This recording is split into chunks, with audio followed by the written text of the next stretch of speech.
Howard Phillips Lovecraft. 2 botellas negras. Ninguno de los pocos habitantes que quedan en Dalbergen, localidad de las montañas, Ramapo, cree que mi tío, el viejo Domine Vanderhoof, esté realmente muerto. Piensan algunos que se encuentra suspendido en la maldición del viejo sacristán. De no haber sido por aquel viejo mago, ¿acaso pudiera estar todavía rezando en la pequeña y húmeda iglesia del otro lado del páramo? Después de lo que me ocurrió en Dalbergen, difícilmente podría compartir la opinión de los aldeanos. No estoy seguro de que mi tío esté muerto, pero sí lo estoy, en cambio, de que no está vivo en ningún lugar de este mundo. No hay duda de que el viejo sacristán lo enterró una vez, pero, como fuera, no se encuentra ya en aquella tumba. Podría decir que siento su presencia a mi espalda mientras escribo esto. Una presencia que me impele a decir la verdad de las extrañas cosas ocurridas en Dalbergen hace tantos años. En respuesta a una llamada, llegué a Dalbergen el 4 de octubre. La carta era de un antiguo miembro de la parroquia de mi tío, y me contaba que éste había pasado a mejor vida, y que sin duda habría algunas pequeñas posesiones que yo, único pariente vivo que tenía, podía heredar. Después de haber alcanzado el pequeño y apartado villorrio mediante incontables empalmes ferroviarios, me dirigí al almacén de Mark Haynes, firmante de la carta, y tras conducirme a una estancia trasera llena de trastos, me contó un peculiar relato concerniente a la muerte del Domine Vanderhoof. «Debe tener cuidado, Hoffman», me dijo Haynes. «Cuando tenga que vérselas con el viejo sacristán, Abel Foster. Tan seguro como que usted está vivo, tiene el diablo por aliado. No hará ni 2 semanas que Sam Pryor, al cruzar el viejo camposanto, y yo conversar con los fiambres. No era normal que hablara de aquella manera, y Sam jura que había una voz que le respondía, una especie de semivoz, hueca y ahogada, como si procediera de las entrañas de la tierra. Y otros hay que pueden decirle a usted que le han visto plantado delante de la tumba del viejo Domine Slot, la que está pudriéndose junto a la pared de la iglesia, frotándose las manos y hablando al musgo de la lápida, como si ese fuera el viejo Domine en persona. Según Haynes, el viejo Foster había llegado a Dalbergen unos 10 años atrás y había sido contratado inmediatamente por Vanderhoof para que se hiciera cargo de la húmeda iglesia de piedra en la que acudían casi todos los aldeanos. Era un tipo que no agradaba a nadie que no fuera Vanderhoof mismo, ya que su presencia despertaba sugerencias rayanas en lo siniestro. Cuando la gente entraba a la iglesia, él solía quedarse junto a la puerta. Los hombres le devolvían fríamente su servil saludo, en tanto que las mujeres rehuían su gesto y se hacían las sayas a un lado para evitar su contacto. Se le podía ver durante los días de faena cortando la hierba del cementerio y esparciendo flores en las tumbas, siempre murmurando para sí.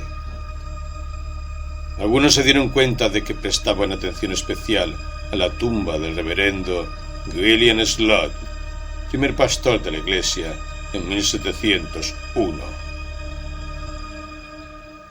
Poco después de establecerse definitivamente en el pueblo, comenzaron los desastres.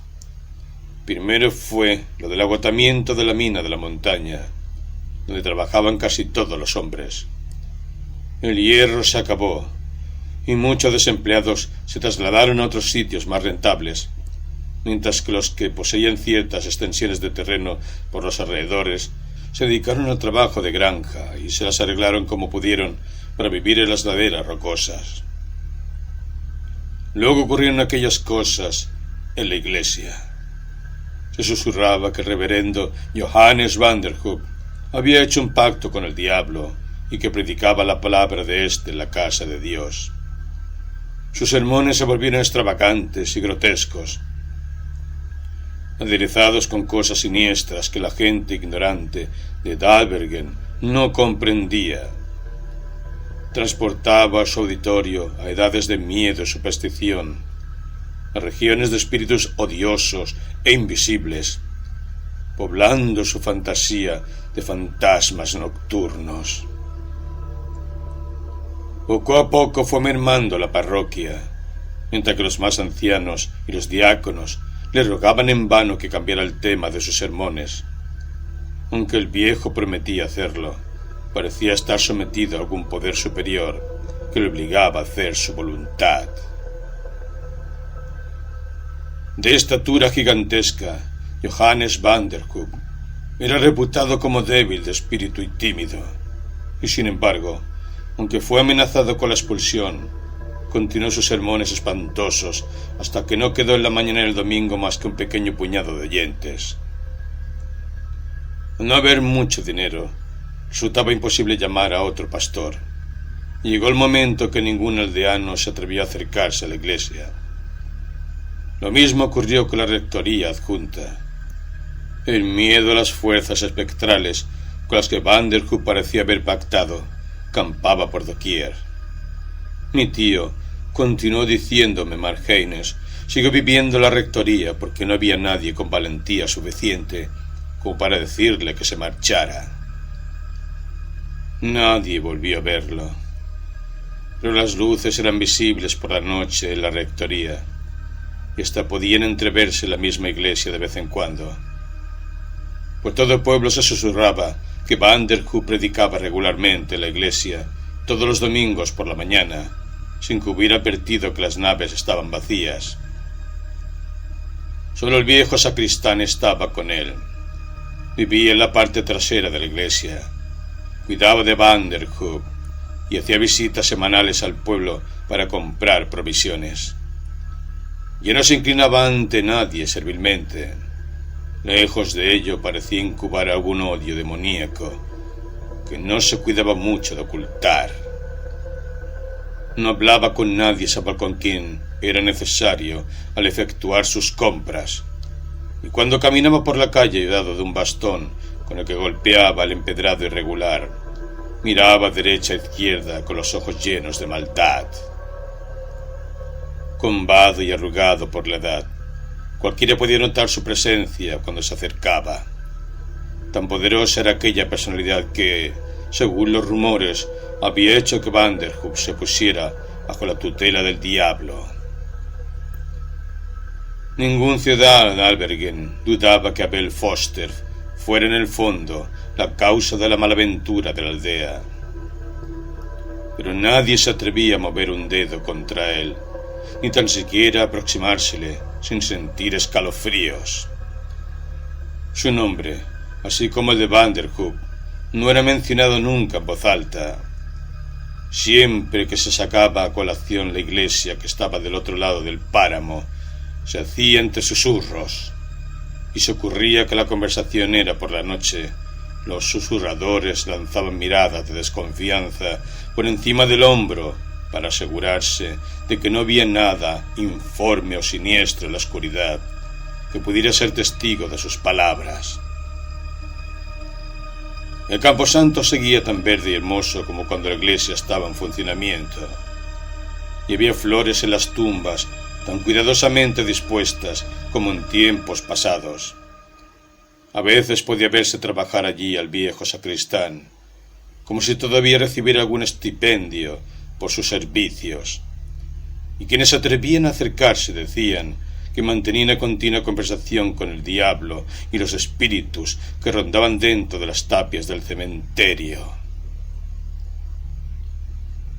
Una mañana, Foster fue visto cuando acababa una tumba, donde el chapitel de la iglesia vuelca su sombra a la caída de la tarde, antes de que el sol se oculte tras el cerro y sumerja a todo el pueblo en la penumbra. Poco después, la campana de la iglesia, muda desde hacía meses, dobló suavemente durante media hora. Alrededor del ocaso, los que observaban desde lejos vieron que Foster sacaba un ataúd de la rectoría, ayudándose de una carretilla. Lo metía en la tumba con escasa ceremonia y volvía a poner la tierra en el agujero. El sacristán fue al pueblo a la mañana siguiente, cumpliendo su cita semanal de mejor humor que el acostumbrado. Parecía deseoso de hablar, de hacer notar que Vanderhoof había muerto el día anterior y que había enterrado su cuerpo junto al de Domines Plot, junto a los muros de la iglesia. Sonría a menudo y se frotaba las manos con efusión imposible de describir. Al parecer, la muerte de Vanderhoof lo llenaba de alborozo diabólico. Los aldeanos eran conscientes de que había algo siniestro en su persona y lo evitaban tanto como podían. Con la desaparición de Vanderhoof se sintieron más inseguros que nunca, pues el viejo sacristán estaba en entera libertad de lanzar sus sortilegios contra la aldea desde la iglesia. Murmurando algo en un idioma que nadie entendía, Foster regresó siguiendo la carretera que cruzaba el marjal. Fue entonces cuando recordó Mark Haynes haber oído hablar de su sobrino, el Domine Vanderhoof. Haynes decidió llamarme, con la esperanza de que yo supiera algo que pudiera aclarar el misterio de los últimos años de mi tío. Aseguré, sin embargo, que nada sabía sobre mi tío o su pasado, salvo que mi madre lo había descrito como hombre de un físico gigantesco, pero de poco ánimo y fuerza de voluntad. Tras haber oído lo que Haynes tenía que decirme, eché mi silla hacia adelante, la equilibré sobre el suelo y miré el reloj. Eran ya bien entrada la tarde. ¿A cuánto está de aquí la iglesia?, pregunté. ¿Podría llegar antes de la puesta del sol? Ay, muchacho, no se le ocurra ir allí de noche. A ese sitio no. Todos los miembros del viejo temblaron y medio se levantó de la silla al tender hacia mí una mano delgada que quería hacer de impedimento. «Es una locura», exclamó. Me reí para mis adentro de sus temores y le dije que, ocurriera lo que ocurriese, estaba resuelto a ver al viejo sacristán aquella misma noche para acabar con el asunto lo antes posible. No tenía menor interés de aceptar como ciertas las supersticiones de aquellos ignorantes, pues estaba convencido de que todo lo que acababa de oír no era más que una cadena de sucesos que los fantasiosos de Dalbergen habían querido engarzar con su mala suerte. Por mi parte, no experimentaba ni miedo ni horror. Al ver mi decisión, Haynes me acompañó cuando salí de su oficina y me dio las pocas indicaciones requeridas, suplicándome más de una vez que cambiara de idea. Nos dimos la mano y noté en su gesto la emoción que se siente cuando se despide a alguien que no se va a volver a ver. Tenga cuidado con Foster, no se fíe de él, me advirtió una y otra vez. Yo no me arrimaría a él después de oscurecido por nada del mundo. No, señor. Sacudiendo solemnemente la cabeza, volvió a entrar en su almacén mientras yo tomaba la carretera que conducía a las afueras de la localidad. Apenas había caminado 2 minutos cuando divisé el pantano de que Haynes me había hablado. La carretera, flanqueada por una valla pintada de blanco, atravesaba todo el marjal, lleno de matojos y arbustos medio sumergidos en la ciénaga. El aire estaba saturado de pestilencias, incluso podían verse leves volutas de vapor que se levantaban de aquel lugar insano bajo la luz de la tarde. Al llegar al otro lado del pantano, torcí a la izquierda, según se me había indicado, y abandoné la carretera principal. Había varias casas por los alrededores, casas que eran poco más que chozas, que reflejaban la extrema pobreza de sus habitantes. La carretera pasaba ahora bajo las ramas colgantes de sauces inmensos, que casi ocultaban el paso de los rayos solares. El olor miasmático de la charca castigaba todavía mi olfato, y el aire era frío y húmedo. Aceleré el paso para salir de aquel túnel lo antes posible. Al cabo, salí de nuevo a campo descubierto.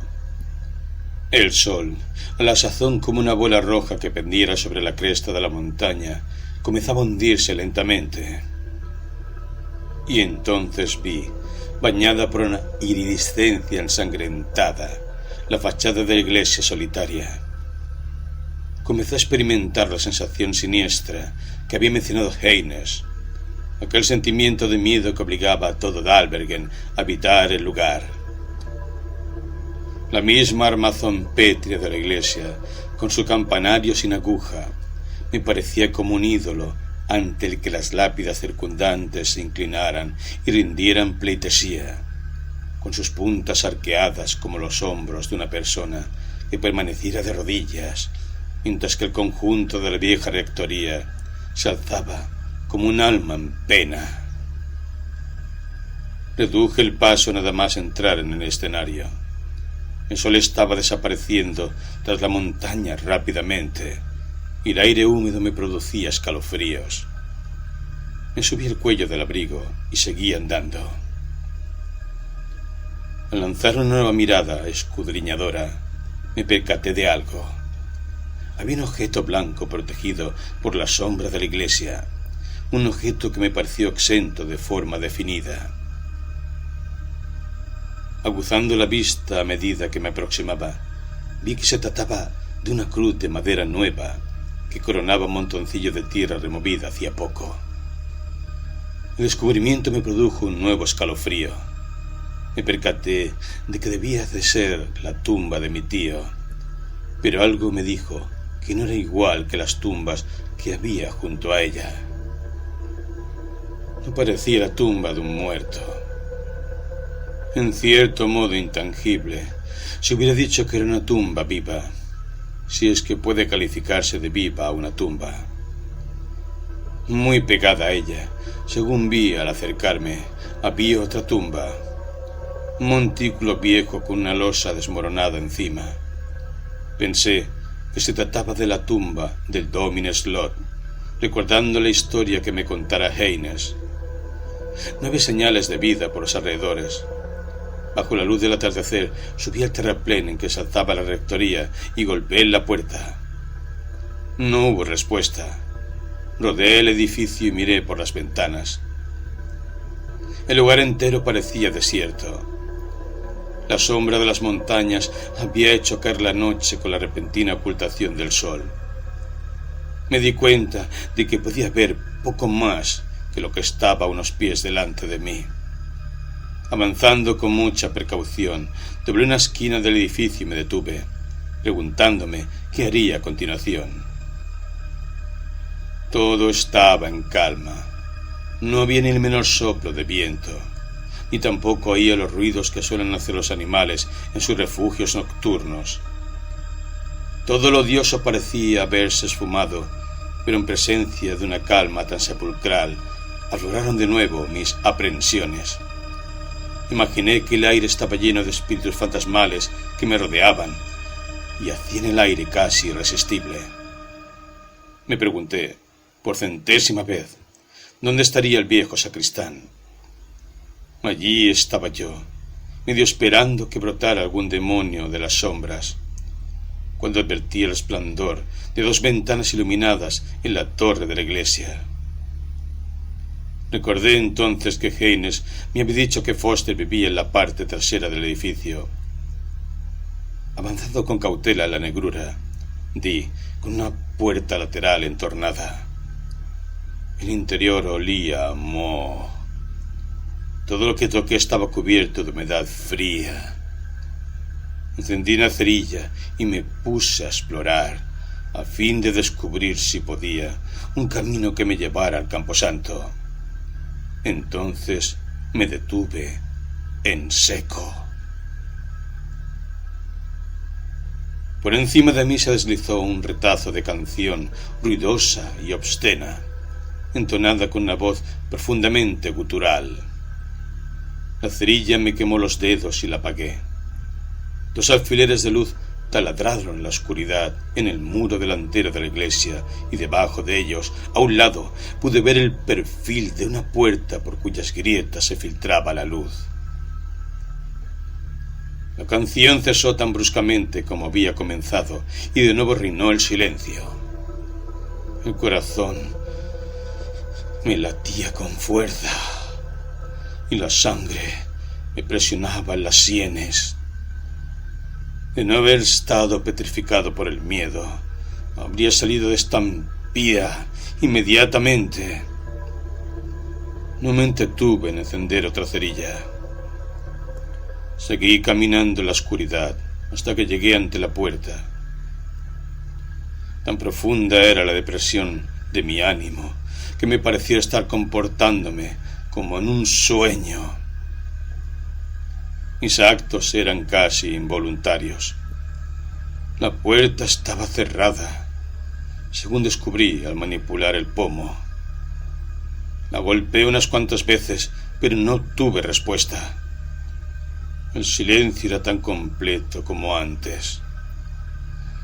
Tanteando los bordes de la puerta, di con las bisagras, quité los pernos y dejé que la puerta cayera hacia mí. Vi un tramo de escalera inundado por una luz suave y olisqué un asqueroso tufo a whisky. Podía oír ya el movimiento que alguien hacía en el campanario. Al aventurar un saludo en voz no muy alta, me pareció recibir un gruñido por respuesta y comencé a subir los peldaños con precaución. La impresión que me produjo aquel lugar, no santo, fue ciertamente extraña. Esparcidos por la pequeña habitación había libros y manuscritos viejos y polvorientos, objetos extraños que debían de datar de fecha remotísima.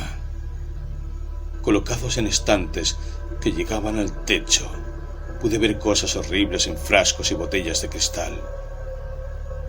Serpientes, lagartos y murciélagos.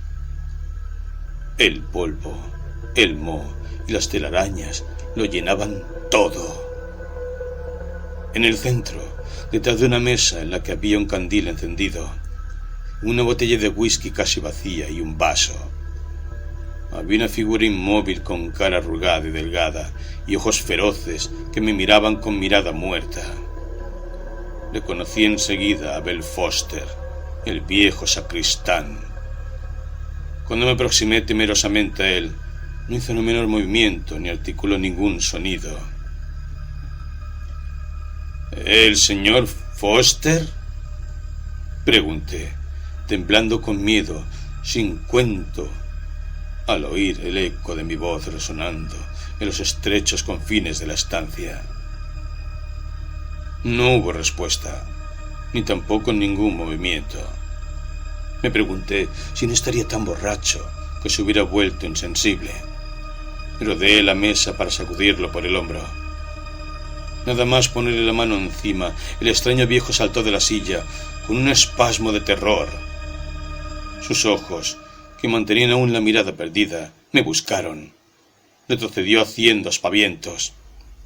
¡Atrás!, gritó. ¡No me toque! ¡Lárguese! ¡Lárguese! Vi que estaba borracho y conmocionado por alguna especie de terror sin nombre. Empleando un tono suave, le dije quién era yo y por qué estaba allí. Pareció entender vagamente y volvió a dejarse caer en la silla, abatido e inmóvil. Creí que usted era él, Murmuró. Creí que era él que regresaba. Lo ha estado intentando salir desde que lo puse allí. Su voz se alzó como un grito y se agarró a la silla con fuerza. ¡Quizás haya salido ya! ¡Quizás haya salido! Miré alrededor, medio esperando ver alguna forma espectral subiendo la escalera. ¿Quién tiene que salir?, pregunté. Vanderhoof, dijo estremeciéndose. La cruz que hay en su tumba se cae por la noche. Cada mañana encuentro removida la tierra y se hace cada vez más difícil allanarla. Saldré y yo no podré hacer nada por evitarlo. Conteniéndolo, me senté en un cajón cerca de él. Estaba temblando, presa de un terror mortal, y la saliva le resbalaba por las comisuras de la boca. De vez en cuando me asaltaba aquella sensación de terror que Heines me había descrito al hablarme del viejo sacristán. Ciertamente había algo siniestro en aquel tipo. Su cabeza estaba vencida sobre el pecho y parecía más calmado mientras murmuraba para sí. Me levanté despacio y abrí una ventana para despejar el aire del hedor a moho y whisky. La luz de la luna, que se levantaba en aquel instante, volvía un tanto visible a los objetos de abajo. Alcanzaba a ver la tumba del Dómine Vanderhoof desde donde me encontraba, y parpadeé un par de veces mientras aguzaba la vista. La cruz estaba inclinada. Recordé haberla visto vertical una hora antes. El miedo volvió a apoderarse de mí. Me volví con rapidez. Foster me estaba mirando. Su mirada parecía más cuerda que antes. Así que es usted el sobrino de Vanderhoof, murmuró con tono nasal. Bueno, entonces puede saberlo usted todo. Dentro de nada vendrá a buscarme, y lo hará tan pronto pueda salir de su tumba. Será mejor que se lo cuente todo ahora que puedo. El terror parecía haberla abandonado. Si dijera que se había asignado a algún destino terrible que esperaba se cumpliera de un momento a otro. Dejó caer la cabeza sobre el pecho otra vez y prosiguió su murmullo con un monótono tono nasal.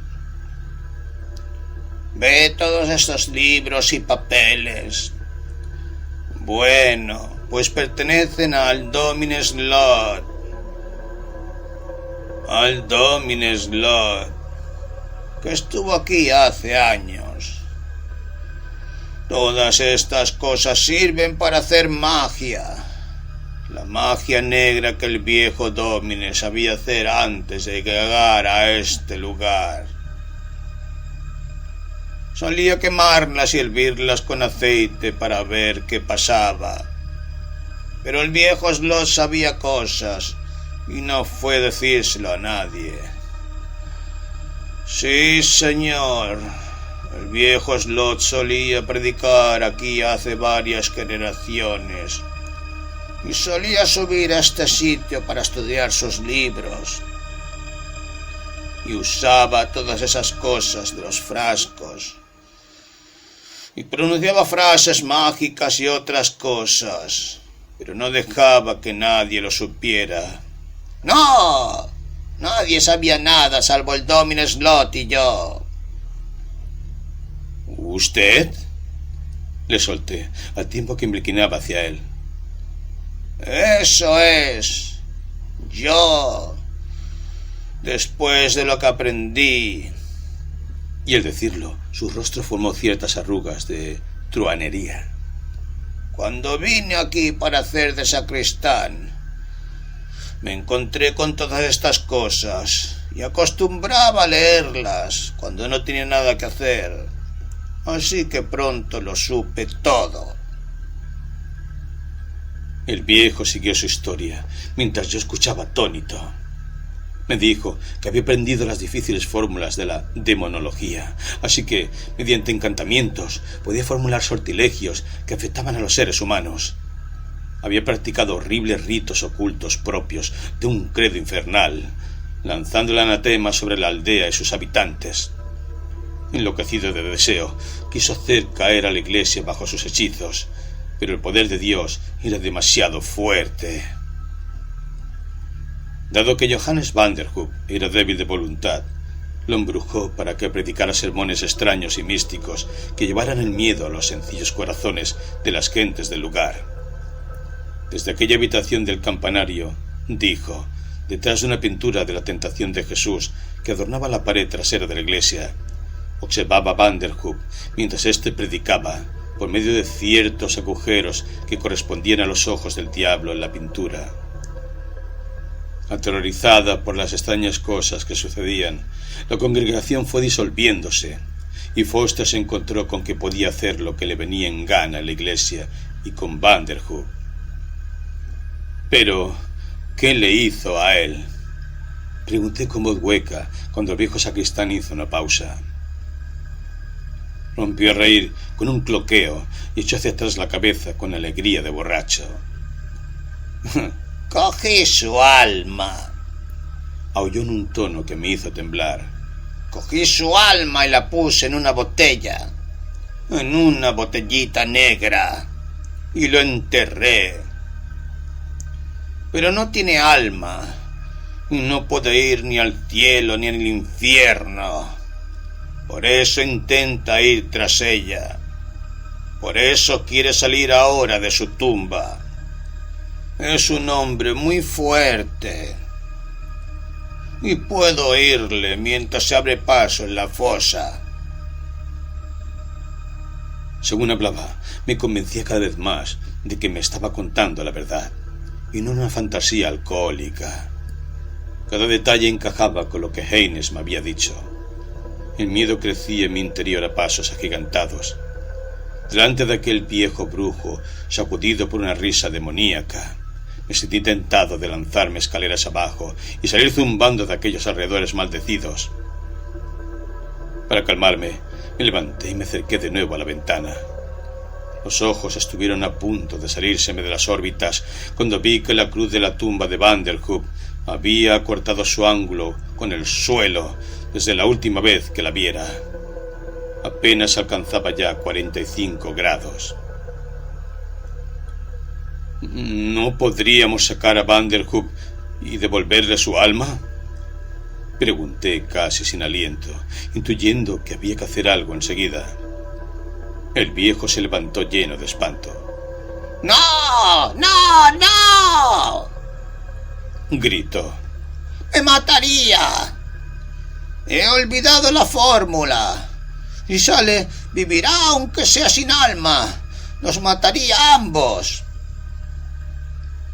¿Dónde está la botella que contiene su alma? Pregunté, avanzando amenazadoramente hacia él. Intuía que estaba a punto de ocurrir algo espectral, y que yo debía hacer todo lo que estuviera a mi alcance por impedirlo. «No te lo diré, mozalbete», gruñó. Intuí más que vi una curiosa luminosidad en sus ojos mientras retrocedía hacia un rincón. «Y no me toques, o lamentarás haberlo hecho». Di un paso al frente, advirtiendo que en un estante que había a su espalda había 2 botellas negras. Foster murmuró unas palabras peculiares en voz baja y canturreante. Todo comenzó a emborronarse ante mis ojos, y algo que había en mi interior parecía pujar por salir, amenazando llenar mi garganta. Sentí que se me debilitaban las rodillas, lanzándome hacia adelante.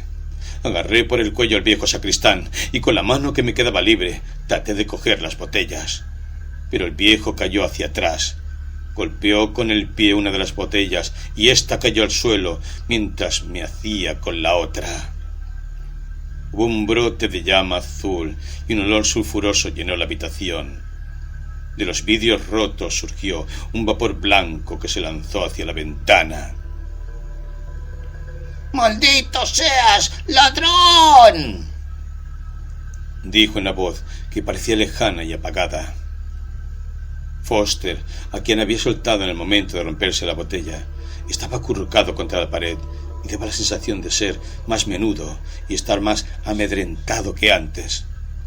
Su rostro se volvía lentamente de color verdinegro.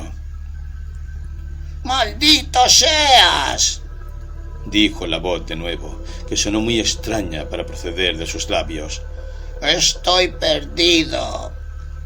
Lo que había ahí era la mía. Me la secuestró el Domin Slot hace 200 años. Resbaló hasta el suelo, mirándome con ojos de odio que disminuían rápidamente. Su carne blanca volvióse negra y luego amarilla. Vi con horror que su cuerpo parecía desintegrarse y que sus ropas se desplomaban formando pliegues nítidos. La botella que tenía en la mano comenzaba a calentarse. La miré con terror. Brillaba con fosforescencia mitigada. Tenso de miedo, la dejé en la mesa, pero sin poder apartar los ojos de ella. Tras un ominoso momento de silencio, el brillo volvióse más encendido y entonces oí, inequívocamente, el sonido de la tierra que se removía.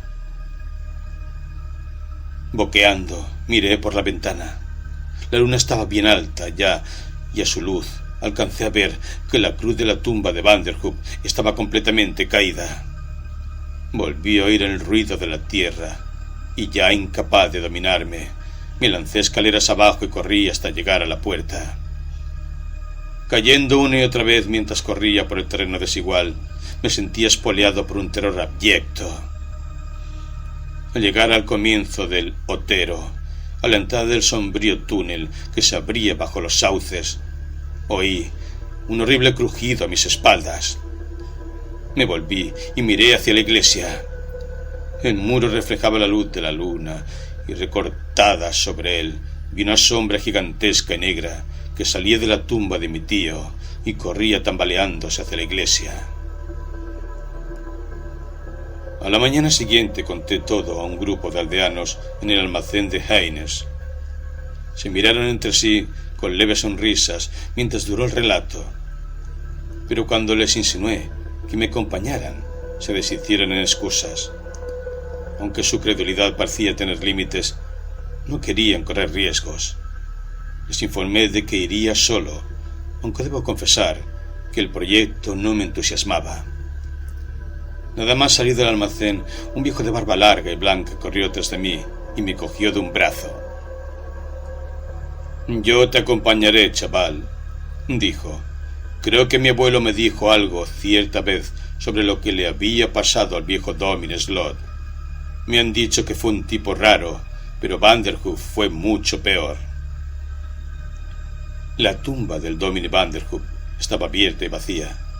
Por supuesto, podía haberse tratado de ladrones de tumbas, según acordamos ambos, y sin embargo, subimos al campanario. La botella que había dejado yo en la mesa había desaparecido, aunque todavía se veían fragmentos de la otra en el suelo.